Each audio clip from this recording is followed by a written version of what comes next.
No one tells you how heavy silence can be until it fills every corner of your home. Not after fight, not after betrayal, just the kind of silence that lives between two people who used to love each other. Somewhere between school drop-offs and birthday cakes, between I do and I don't know anymore, the love disappeared. But walking away, that would mean breaking more than a marriage. It would break two little hearts too innocent to understand why. My name is Hannah Pierce, and this is the story of why I stayed. Not for second chances.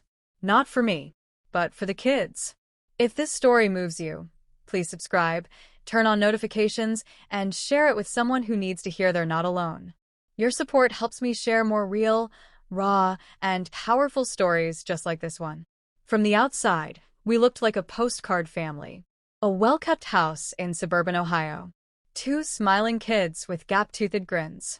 A husband who mowed the lawn every Sunday. And me. The wife with her hair always brushed and the smile always ready. But pretty pictures lie. It didn't happen overnight. The unraveling. It was slow. So slow, I didn't notice the pieces falling until I was standing in the middle of a broken mess. I remember the first time I really felt alone, even with Merrick in the same room. It was Liam's 8th birthday. We'd thrown a backyard party, nothing too fancy. Balloons, pizza, a homemade cake. All the other dads were down on the grass, chasing kids, laughing. Merrick sat in a lawn chair with his phone, scrolling, Silent. That night, after the last candle was blown out and the kids were tucked in, I asked him if something was wrong. He didn't even look up. Just tired. That became the phrase. Just tired. Just stressed. Just work. I wanted to believe him. So I did. For a long time. But it wasn't work he turned to at night. It was his phone. Or the news. Or silence. We stopped talking about dreams. We stopped kissing goodnight. We even stopped arguing, which somehow was worse. Silence between lovers is colder than any fight. Looking back now, I don't think he meant to drift. And I didn't mean to disappear either. But between carpools, homework, bills, and birthdays, the space between us stretched. And we didn't fight to pull each other back. There were nights when I'd lie awake, staring at the ceiling, wondering how two people can sleep inches apart and still feel a world away. We weren't cheating. We weren't yelling. We were simply fading. One morning, Maddie found me in the kitchen, crying quietly into my coffee. She was only 6 at the time. Are you sad, Mommy? No, baby. Just tired. And there it was. His excuse, now mine. That was the moment it hit me. This wasn't just about Merrick and me. Our silence echoed into our kids' world. They may not have seen the cracks in our marriage, but they could feel the cold coming through. I wanted to run. I wanted to scream. But more than anything, I wanted to protect them. Liam, with his sensitive heart. Maddie, always watching with those curious eyes. What would breaking this home do to them? So I stayed. Not out of weakness. Not because I didn't know better. But because I was a mother before I was anything else. And for now, staying felt like the right kind of hard. Smiling on cue became my superpower. I could laugh at a joke that never landed. I could hold Merrick's hand for a Christmas card photo and lean in just enough to look like love. I knew which side of my face looked more hopeful. I knew how to tilt Maddie's chin toward the light and how to smooth Liam's cowlick so it wouldn't ruin the frame. But what I couldn't smooth over was the truth. The truth was, we were just playing roles. Merrick had become more of a roommate than a partner. He still paid the bills. Still mowed the lawn. He even remembered our anniversary.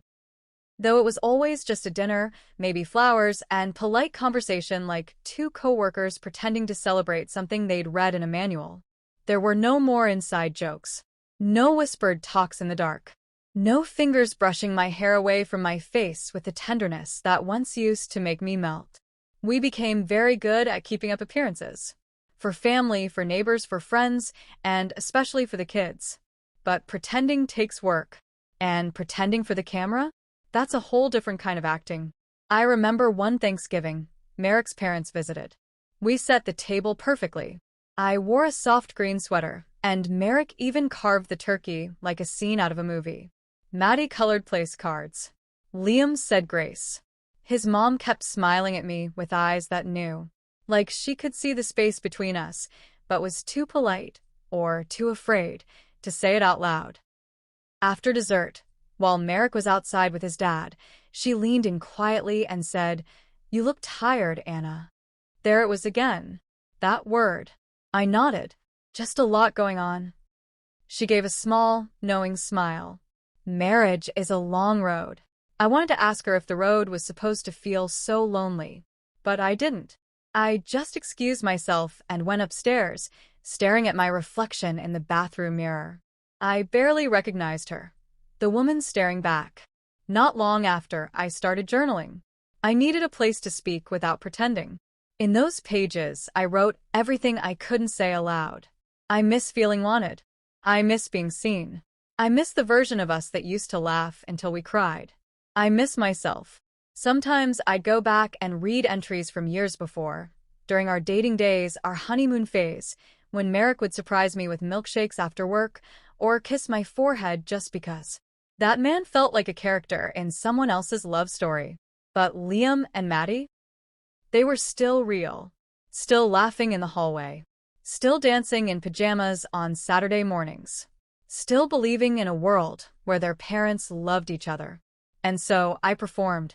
Because sometimes pretending isn't about lying. Sometimes it's about shielding those who shouldn't have to carry the truth. But the weight of pretending? It adds up.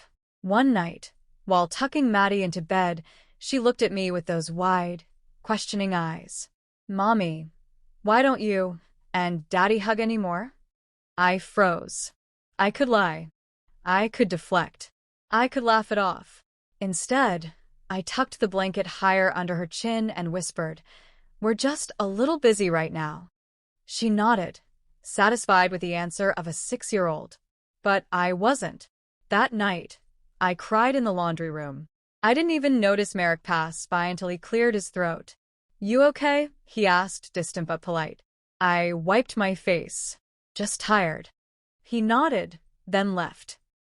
And I stood there, gripping a basket of clean clothes, mourning a marriage that still wore its wedding ring, but had lost its vow. There wasn't one big fight. No door slammed. No betrayal that made headlines. Just a slow fading, like the color draining from an old photograph. Merrick and I moved through life like shadows. We didn't argue, we didn't scream. We just stopped connecting. The kind of silence that crept in wasn't loud, but it was heavy. We shared a house, a schedule, a bank account, but not a life. The shift happened in the little things. He started coming home later, claiming work. I stopped asking how his day was. We slept back to back. I began pouring my own coffee in the morning, even though he used to do it without asking. He still mowed the lawn on Saturdays, and I still packed lunches for the kids. But we were ghosts inside our routine. One night, I sat on the porch alone, wrapped in a cardigan, watching the sky fold into dusk. The kids had gone to bed early, and the house was quiet, too quiet. Merrick was inside, watching some show we used to binge together, now watching alone. I heard the screen door creak open. His footsteps paused behind me. "You want anything?" he asked. "No, I'm good." A pause. The kind that used to hold weight, but now held nothing. He nodded once, and went back inside. That was the night I knew. Our marriage had ended long before either of us admitted it. I didn't cry. I just sat there and let the truth settle beside me like an old friend. We weren't lovers. We weren't even really friends. We were co-parents, roommates, polite actors in a script neither of us wanted to rewrite because the audience, our children, was still watching. The unspoken goodbye had already happened. We didn't need papers to feel divorced. We were already divorced in spirit. And still I stayed. Because Liam had a spelling bee coming up. Because Maddie had ballet pictures next weekend. Because there was a parent-teacher conference, and who else would go? Because I had promised them a Christmas tree that reached the ceiling. I stayed for them.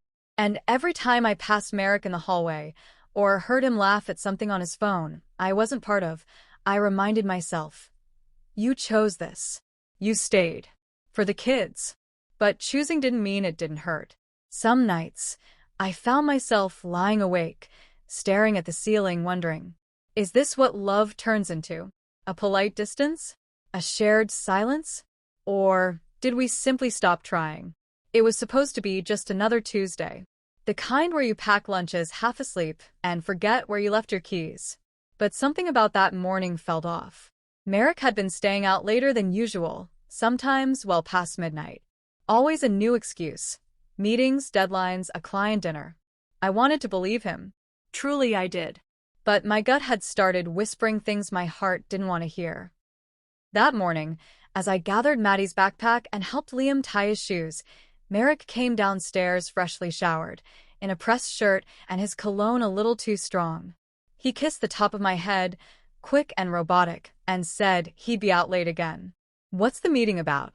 I asked, not looking up. There was a pause.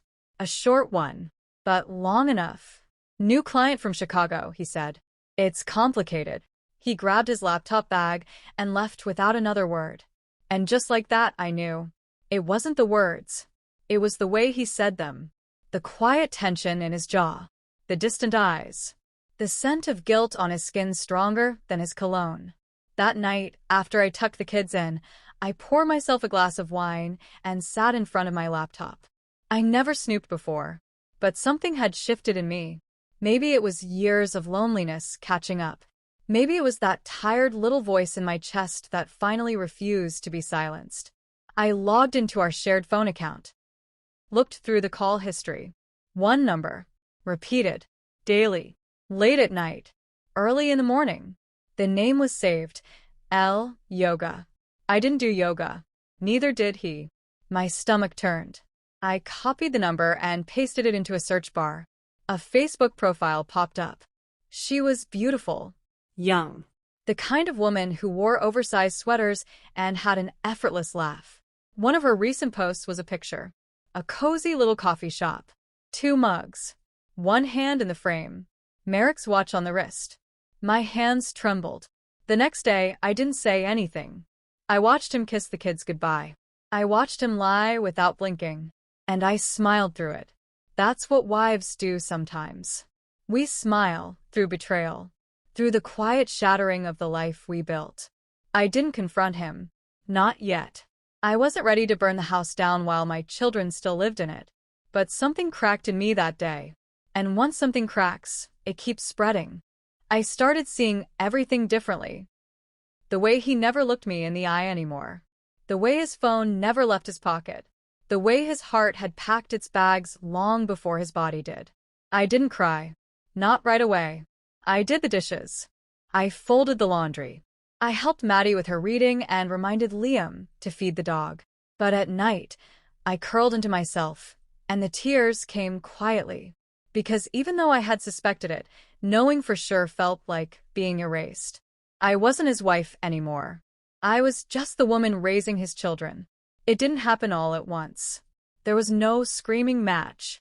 No dramatic suitcase throwing scene like in the movies. It was quiet.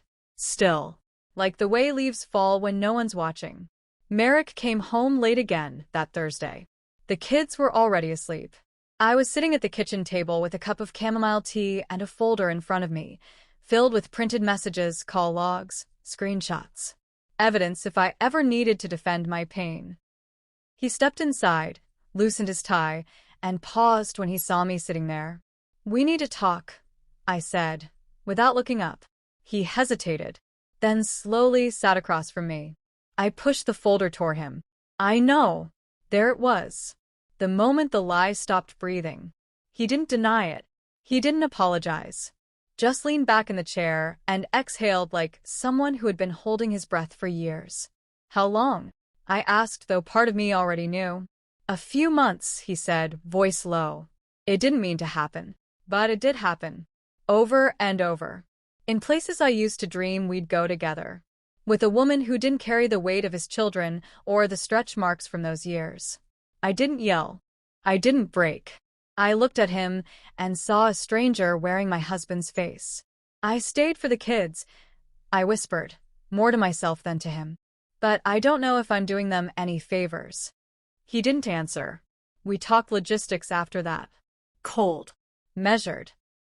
Like two coworkers dividing up a project.